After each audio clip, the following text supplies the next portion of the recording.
Grammar में हम बहुत कुछ सीख लेते हैं, समझ लेते हैं, लेकिन कभी कभी होता है कि हमें बेसिक चीज़ें नहीं मालूम होती है। जैसे सेंटेंस क्या होता है, फ्रेज क्या होता है, एटसेट्रा। तो आज के वीडियो में हम यही जानेंगे कि सेंटेंस क्या होता है और फ्रेज क्या होता है। ठीक है।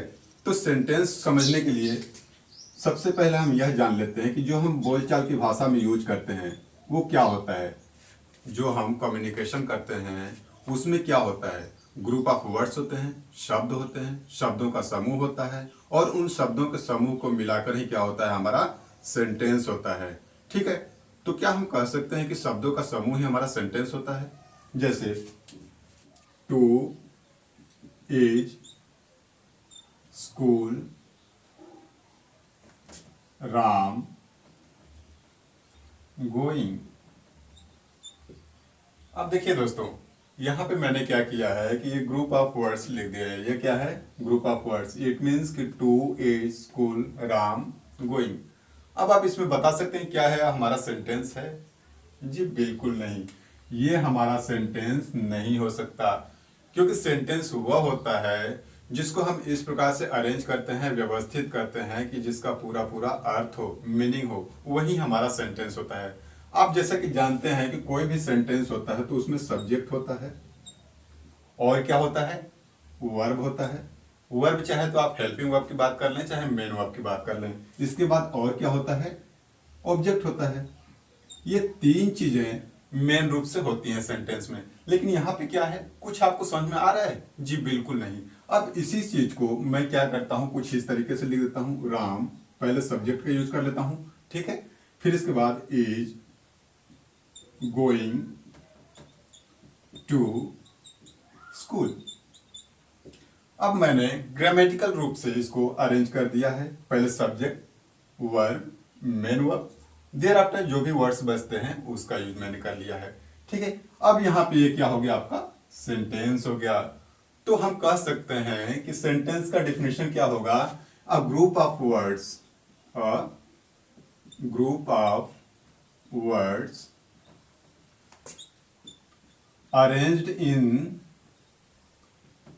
such a way, arranged in such a way so as to give complete meaning। क्या, complete meaning। जब तक उसका कोई कंप्लीट मीनिंग ना हो तब तक वह हमारा सेंटेंस नहीं हो सकता। ठीक है। Is called sentence.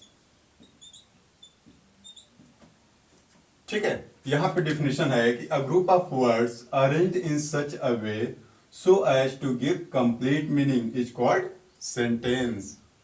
अब उम्मीद करता हूं आपको यह समझ में आ गया होगा कि सेंटेंस क्या है। आइए थोड़ा इसको और सिंपल बनाने की कोशिश करते हैं। दोस्तों यहाँ पर हमने दो कॉलम बनाया है, कॉलम ए जम्बल्ड वर्ड्स के लिए और कॉलम बी सेंटेंस के लिए। जम्बल्ड वर्ड्स यानी जो वर्ड्स हैं यत्र तत्र बिखरे हुए हैं, उनका कोई प्रॉपर प्लेस नहीं है। लेकिन सेंटेंस जो है वो ग्रामेटिकली रूप से फॉलो कर रहे हैं। ठीक है। अब यहाँ पे देखिए हमारा पहला जम्बल्ड वर्ड्स में क्या है, फेदर्स, बर्ड्स, हैव। इसकी कोई कंप्लीट मीनिंग हमें नहीं समझ में आ रही कि क्या होगा, लेकिन जब इसी को हमने एक अलग तरीके से अरेंज कर दिया तो हो गया बर्ड्स हैव फेदर्स। अब आप इससे कह सकते हैं कि जो पंछियां होते हैं उनके पास पंख होते हैं। ठीक है। उसी तरह दूसरा जो है जम्बल्ड वर्ड्स में, the cot in the is sleeping baby. इसका कंप्लीट सेंस, कंप्लीट मीनिंग नहीं निकल रही है, लेकिन इसी वर्ड्स को मैंने कुछ इस तरीके से अरेंज किया कि इसका अर्थ निकला, the baby is sleeping in the cot. ठीक है। इसी तरह थर्ड हम लेते हैं, slowly walk people old very. और इसको जब अरेंज किया गया सेंटेंस के रूप में तो बना old people walk very slowly. उम्मीद करता हूं आपको सेंटेंस समझ में आ गया होगा। आइए चलते हैं आप फ्रेज की तरफ। दोस्तों फ्रेज को समझने के लिए चलते हैं इसके डिफिनेशन की तरफ कि देखते हैं इसका डिफिनेशन क्या होता है। अ group of words that make sense but not complete sense is called phrase. यानी कह रहा है कि शब्दों का एक ऐसा समूह जिनसे कुछ न कुछ तो सेंस निकलती है लेकिन वो कंप्लीट सेंस नहीं होती है। सेंटेंस में आपने क्या पढ़ा था कि शब्दों का एक समूह होता है जिनको इस प्रकार से व्यवस्थित किया जाता है कि उनकी एक कंप्लीट मीनिंग निकलती है। लेकिन फ्रेज में क्या होता है कि इसमें शब्दों का समूह होता तो है और जिनकी कुछ न कुछ सेंस भी निकल कर आती है, लेकिन वो कंप्लीट सेंस नहीं होता है, उसका कंप्लीट मीनिंग नहीं होती है, इसलिए वो हमारा फ्रेज कहलाता है। जैसे एक एग्जांपल हम लेते हैं, इनटू द रिवर। यहां नदी में बात हो रही है कि नदी में बात हो रही है, लेकिन अब क्या नदी में वो हमें नहीं मालूम है, तो हम कह सकते हैं कि ये हमारा क्या है, फ्रेज है। क्योंकि देखिए इसमें भी क्या है, शब्दों का समूह है, ग्रुप ऑफ वर्ड्स हैं, और इनका कुछ ना कुछ तो सेंस निकल रहा है, नदी में बात हो रही है, लेकिन अब क्या निकल के आ रहा है इसका मीनिंग वो हमें कंप्लीट नहीं मालूम हो रहा है, इसलिए बोल रहा है कि group of words that make sense but not complete sense, that is called phrase. एक और एग्जांपल लेते हैं, एट 6 o'clock, एट 6 o'clock। अब 6 बजे की बात हो रही है, अब क्या 6 बजे वो हमें नहीं मालूम है, ठीक है। इसी तरह एक और एग्जांपल लेते हैं, in the evening, in the evening. अब ये शाम की बात हो रही है, अब ये क्या शाम की बात हो रही है वो हमें कंप्लीट नहीं मालूम हो रहा है, ठीक है। तो हम कह सकते हैं कि ये हमारा क्या है, फ्रेज है।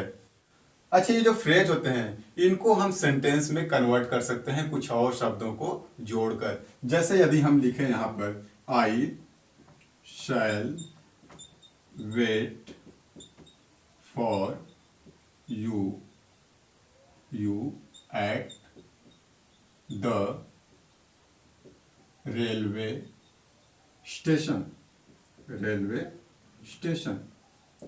अब यहां पे देखिए, एट द रेलवे स्टेशन, ये हमारा क्या है, फ्रेज है। यानी फ्रेज को हम कुछ और वर्ड्स जोड़कर सेंटेंस में कन्वर्ट कर सकते हैं। तो उम्मीद करता हूं आपको सेंटेंस एंड फ्रेज समझ में आ गया होगा, और यदि ऐसा है तो वीडियो को एक लाइक करिएगा और अपने दोस्तों के साथ शेयर करना बिल्कुल न भूलिएगा।